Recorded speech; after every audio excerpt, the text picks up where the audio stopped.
మకర రాశి వాళ్ళకి ఈ రోజున పరాక్రమానికి సంబంధించి చాలా పరాక్రమం పెరుగుతుంది. అలాగే ఆలోచనలు చాలా చక్కగా ఉపయోగించుకుని ఎలాగైనా కొత్త విషయాలు చేయడానికి ప్రయత్నాలు చేస్తారు. అలాగే దగ్గర ప్రయాణాలకు అవకాశం అనేది చాలా అధికంగా ఉంది. తోబుట్టువులతో కానీ మిత్రులతో కానీ లేకపోతే వృత్తి చేసే ప్రదేశాలు అంటే ప్రొఫెషనల్ ప్రదేశంలో కానీ కొలీగ్స్తో విభేదాలు రాకుండా, మాట అపార్థాలకు అవకాశం లేకుండా, మిస్అండర్స్టాండింగ్స్ లేకుండా తగిన విధంగా జాగ్రత్తలు తీసుకుంటూ ముందుకు వెళ్ళవలసిన అవసరం అయితే ఖచ్చితంగా ఉంది. కాబట్టి మీ యొక్క ఎఫర్ట్స్ అనేవి పెరుగుతాయి, ప్రయాణాలు పెరుగుతాయి.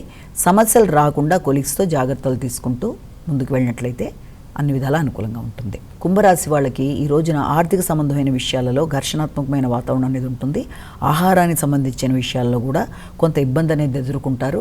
ముఖ్యంగా ఆర్థిక ఆహార విషయాలతో పాటుగా కుటుంబ సభ్యులతో వ్యవహరించే విషయంలో కూడా కొన్నిసార్లు ఆకస్మికంగా ఇబ్బందులు లాంటివి ఎదురయ్యే అవకాశం ఉంది.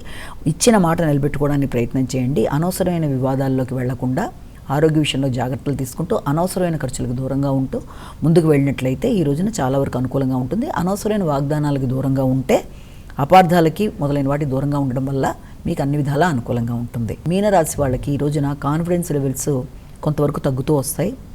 కొంత స్ట్రెస్ అనేది పెరుగుతూ ఉంటుంది. ఆరోగ్యం మీద శ్రద్ధ తీసుకుంటారు. సంఘంలో కొత్త వ్యక్తుల పరిచయాలు ఏర్పడతాయి. అలాగే పెద్దల యొక్క సహకారంతో అంటే ఎవరన్నా ప్రాముఖ్యత కలిగిన బాబాలు కానీ లేకపోతే ఎవరన్నా అలాంటి వాళ్ళు ఆధ్యాత్మిక సంబంధమైన వ్యక్తుల యొక్క ఆశీస్సులు తీసుకోవడానికి ఎక్కువ ఆసక్తి కనబరుస్తారు.